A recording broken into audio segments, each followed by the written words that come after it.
Hello and welcome to Soul Steps. I'm David Gallagher. I was 6 years into a real estate transaction in Africa, and one day my attorney, who I had been with the entire 6 years and who had drawn up the original contract for the purchase of a piece of land, said to me, David, some family members are contesting the transaction. And unfortunately, you're on shaky legal ground. Horrified, I began to recount for him some serious missteps by his office. And he acknowledged and admitted that his office had made some mistakes. And he offered to try and help cover some of the expense for the loss I was going to suffer in having to negotiate a new deal. And in the end, I had to pay about 2.5 times as much for the land that I had originally paid. Needless to say, I was not happy, but it made me think about this whole idea of restitution and reparations. I was grateful that my attorney offered to help pay and make up for some of the loss I was going to suffer. But I thought to myself as well, over 6 years, it felt a little bit like there was just a, oops, sorry. It's unfortunate. And sometimes in life, mistakes do end up costing us, and they need to cost us something in order to make things right. Many times, simple apologies are not enough, and I don't believe that that's the way God designed His order. The rules for human relationships that we're to live by.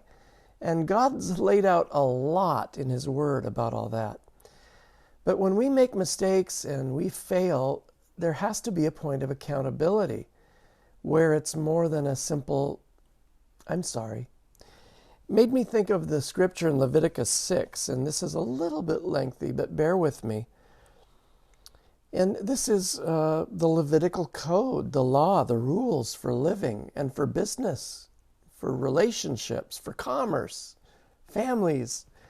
But in Leviticus 6, verses 1 to 7, it says, Then the Lord said to Moses, Suppose one of you sins against your associate and is unfaithful to the Lord. Suppose you cheat in a deal involving a security deposit, or you steal and commit fraud, or you find lost property and lie about it. Or you lie while swearing to tell the truth, or you commit any other such sin.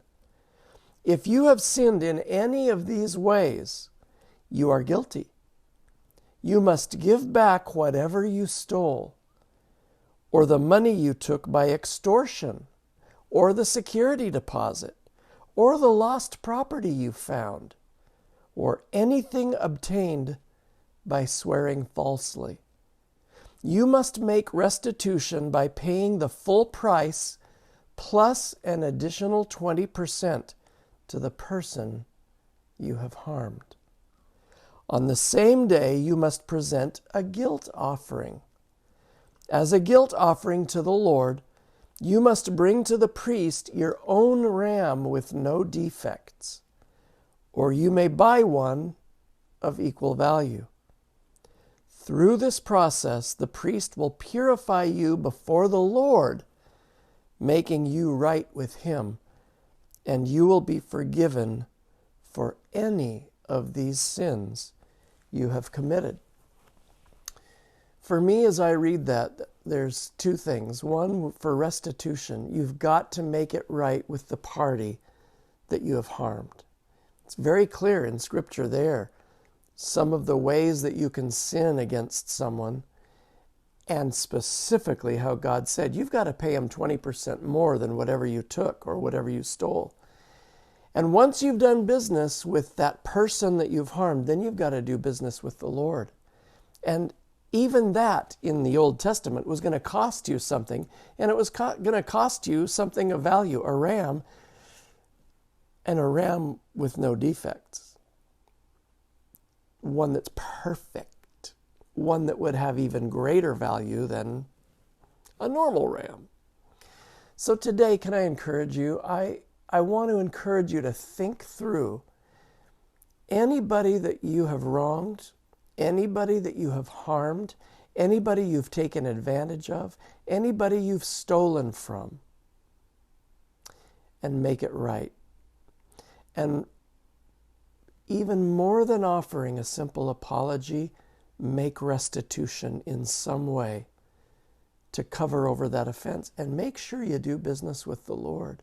Thank God for Jesus, our sacrificial lamb, who went to the cross and died and shed his blood so that we didn't have to take guilt offerings to the Lord anymore. Jesus took it on himself.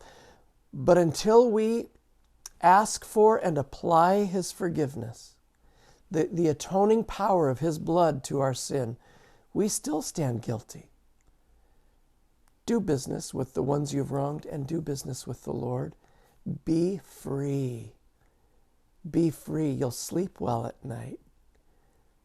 And you'll be able to get on with things without that burden of those failures and those mistakes and those broken relationships trailing behind you. Thanks for watching Soul Steps today. Visit our website at soulsteps.org. Thanks for your prayers for this ministry. Remember the downloadable PDF following each video with heart and thought-provoking questions that you can ask yourself when you're doing your own devotions or you have small groups or family devotions. And thanks for remembering us in your giving. You can donate at our website. Thank you and God bless you.